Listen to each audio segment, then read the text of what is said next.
샬롬 유 선생의 구속사 천국열차 유도순 목사님의 신구약 성경 파노라마를 낭독하는 시간입니다. 지금은 사도행전 파노라마 6장 1절에서 15절까지입니다. 점점 왕성해가는 하나님의 말씀. 6장의 1절은 7절이요. 중심 주제는 점점 왕성해가는 하나님의 말씀입니다. 대적자들은 하나님의 말씀을 봉쇄하려 하지만 하면 할수록 하나님의 말씀은 점점 왕성하여 가고 있는 것입니다. 그런데 우리가 주목하게 되는 것은 6장에 와서 두 가지 변화가 일어나고 있다는 점입니다. 첫째는 아름다운 초대교회의 원망이 일어나고 있다는 점이요. 1절. 둘째는 이제까지는 사도들이 주도적으로 담당했던 말씀과 기사와 표적이 평신도들에게로 확산되고 있다는 점입니다. 8절. 그리하여 사도가 아닌 스데반이 공회에 잡혀가서 신문을 당하게 됩니다. 초대교회가 당면한 두 사건은 6장 전체의 주제인 점점 왕성해가는 하나님의 말씀과 불가분의 연관이 있는 것입니다. 6장은 두 단락으로 나누어집니다. 첫째 단락 1절에서 7절 말씀 전하는 것이 전무하리라. 말씀 전하는 것에 전무하리라. 둘째 단락 8절에서 15절 말씀 확장을 위한 준비. 첫째 단락 말씀 전하는 것에 전무하리라. 1절에서 7절 믿는 무리가 한 마음과 한 뜻이 되어 모든 물건을 서로 통용하고 자기 재물을 조금이라도 자기 것이라고 하는 이가 하나도 없더라. 4장 32절 이렇게 하던 초대교회가 아나니아의 비극적인 사건을 경험하게 되더니 이번에는 원망의 싹이 트기 시작했습니다. 표면적인 원인은 헬라파 유대인들이 자기들의 과부들이 그 매일 구제에 빠짐으로 히브리파 사람을 원망하게 된 것입니다. 1절 이럴 경우 즉 하나님의 교회에 어떤 문제가 발생하였을 때 어떻게 대처해야만 하는가 표면에 나타난 문제를 야기시킨 이면적인 원인을 깨닫는 지혜가 필요합니다. 사도들은 즉각 알아차렸습니다. 사도들은 곧바로 증상 즉 원망을 치료하려고 덤벼들지 않았습니다. 그런 증상을 나타나게 한 원인이 어디 있는가를 살폈던 것입니다. 우리가 하나님의 말씀을 제쳐놓고 공개를 일삼는 것이 마땅치 아니하니 합니다. 2절 5장은 마지막 6장 처음을 5장 마지막과 6장 처음을 대조해 보십시오. 저희가 날마다 성전에 있든지 집에 있든지 예수는 그리스도라 가르치기와 전도하기를 쉬지 아니하리라 그러했던 저희가 자신도 모르는 사이에 하나님의 말씀을 제쳐놓게 된 것입니다. 그러자 그 공동체의 원망이란 잡초가 무성하게 된 것입니다. 사도들은 이것이 마땅치 아니하고 뒤늦게나마 잘못되었음을 깨닫게 된 것입니다. 사도들이 큰 권능으로 주 예수의 부활을 증거하였을 때에는 무리가 큰 은혜를 얻어 믿는 무리가 한 마음과 한 뜻이 되어 모든 물건을 서로 통용하고 자기 재물을 조금이라도 자기 것이라 하는 이가 하나도 없었던 것입니다. 그러나 하나님의 말씀을 제쳐놓고 사도들이 돈을 만지게 되자 이제는 회중들이 물질에 관심을 쏟게 되었고 각자가 제 몫을 챙기고 있음을 보게 됩니다. 여기 유념해야 할 점이 있습니다. 원망이 마음에 일어나게 되면 그 심령은 마음문이 닫혀 있거나 좁아져 있다는 증거입니다. 이런 상태에 있는 성도들에게 설교를 한다 해도 은혜가 될 리가 없는 것입니다. 본문에 보면 히브리파 사람을 원망했다고 말씀하고 있는데 결국은 그 원망이 사도들에게 돌아간다는 것은 면할 수가 없는 것입니다. 그러므로 설교자를 보호하고 보필할 재직들이 필요하게 되는 것입니다.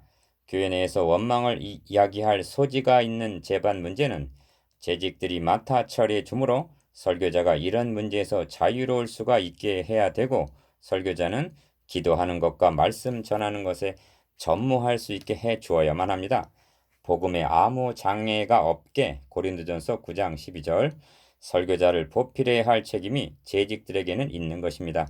말씀을 제쳐놓게 되면 은혜의 단비가 그치게 되고 비가 내리지 않으면 심령은 사막화가 되어가고 마는 것입니다. 이 점에 있어서도 영적 논리를 깨달아야만 하겠습니다. 대적자의 목적은 하나님의 말씀을 전하지 못하도록 하는 것입니다. 위협했습니다. 4장 22절 그것으로 막을 수 없게 되자 교회를 부패시키려고 누룩을 집어넣었습니다. 5장 3절 이런 작전이 실패로 돌아가자 교묘한 괴계로 하나님의 말씀을 제쳐놓도록 만들었던 것입니다. 첫째와 둘째 말려들지 않았던 사도들도 광명의 천사로 가장한 고린도 후서 11장 4절 작전에는 일시나마 걸려들었던 것입니다. 어떤 식으로 가장을 했습니까? 재정 관리나 구제하는 것도 중요한 주의 일입니다. 이를 인식했기에 성령과 지혜가 충만하여 칭찬듣는 7 집사에게 맡겼던 것입니다. 사도들은 세상 일이 아닌 주의 일에 바빴습니다. 그러나 그로 인하여 무엇하고도 바꿀 수도 없고 대신 할 수도 없는 크고도 중요한 일을 제쳐놓게 되었던 것입니다. 사도들은 그 계기에 속았던 것입니다. 고린도 후서 2장 11절 이 점을 깨달았습니다. 선언합니다. 우리는 기도하는 것과 말씀 전하는 것에 전무하리라. 설교자들로 하여금 다른 주의 일에 골몰하게 하여 기도하는 것과 말씀 전하는 것을 소홀하도록 만드는 것, 그것이 누구로 말미암은 괴계인지가 오늘의 본문 말씀을 통해서 명백히 드러났습니다. 이는 사탄의 고등술책입니다. 더욱 바빠진 현대교회의 목회자들은 이 점에 관한 한 안심해도 되는 것일까요? 이처럼 혼미했던 교회가 각성하고 오직 하나님께서 각 사람에게 나누어 주신 믿음의 분량대로 주신 은혜대로 받은 은사대로 로마서 12장 3절에서 6절 지체가 되어 섬기게 되었을 때 어떤 역사가 일어나게 되었는가? 하나님의 말씀이 점점 왕성하여 예루살렘에 있는 제자의 수가 더 심히 많아지고 허다한 제사장의 무리도 이 도에 복종하니라 고 말씀합니다. 7절 1. 하나님의 말씀이 점점 왕성했습니다. 2. 제자의 수가 더 심히 많아졌습니다. 3. 허다한 제사장의 무리도 회심하게 되었습니다. 4. 자연적으로 원망이 근원적으로 치유가 되었습니다. 사도행전에는 한 획을 긋는 이와 같은 말씀이 5번 나옵니다. 6장 7절, 9장 31절, 12장 24절, 19장 20절, 28장 31절 매우 의도적으로 그렇게 하고 있다고 여겨집니다. 주님께서는 사도들에게 명하시기를 예루살렘과 온 유다와 사마리아와 땅끝까지 이르러 내 증인이 되리라 하셨습니다. 1장 8절 그런데 사도들이 예루살렘과 유다와 사마리아를 복음으로 하나하나 정복할 때마다 이 말씀을 하고 있는 것입니다. 그러니까 6장 7절에 나오는 첫 말씀, 하나님의 말씀이 점점 왕성하여 예루살렘에 있는 제자의 수가 더 심히 많아지고 한 말씀은 드디어 예루살렘을 정복했다는 선언으로 여겨진다는 말씀입니다. 이후로는 하나님의 말씀이 예루살렘을 뛰어넘어 사마리아로 확산되고 있기 때문입니다.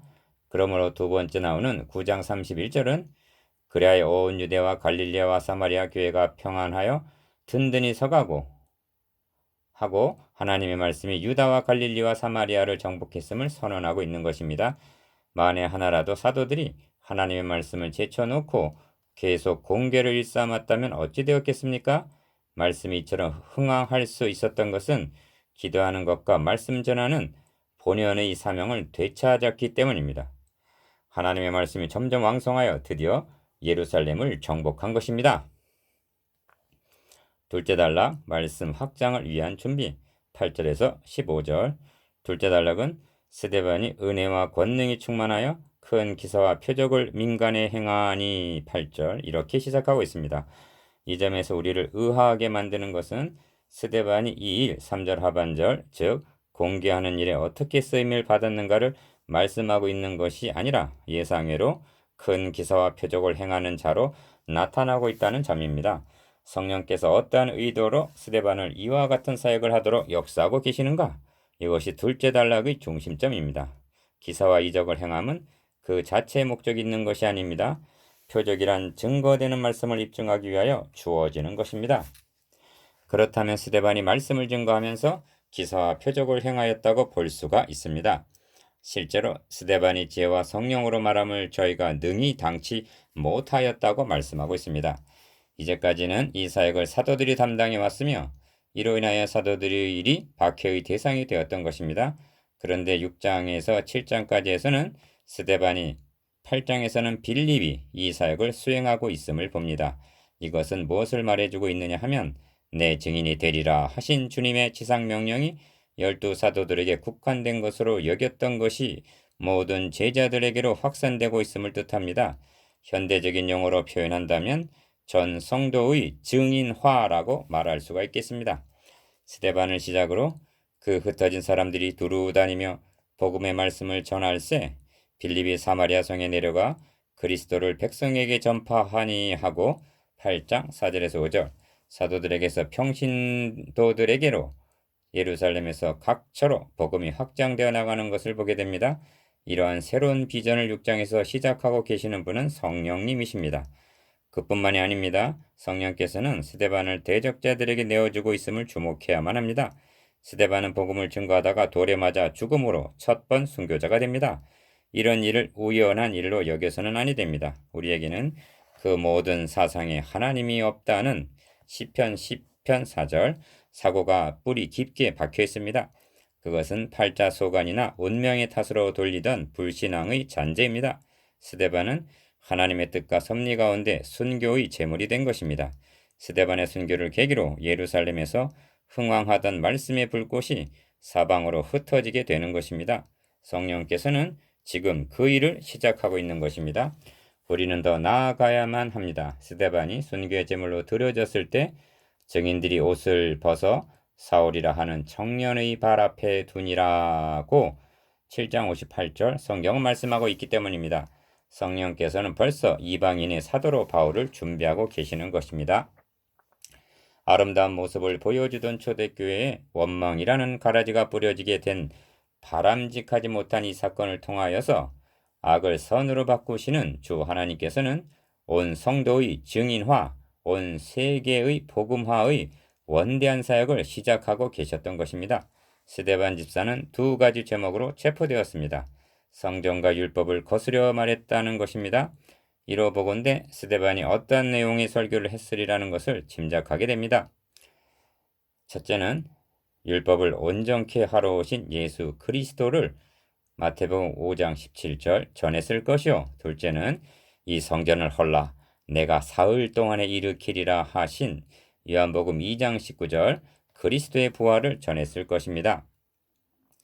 공회 중에 앉은 사람들이 다 스데반을 주목하여 보니 그 얼굴이 천사의 얼굴과 같더라고 15절 말씀하고 있음은 스데반과 그의 증거를 하나님께서 승인하셨다는 표시가 아니겠습니까? 성령께서는 말씀을 확장하시기 위하여 온 성도의 증인화를 준비하고 계셨습니다.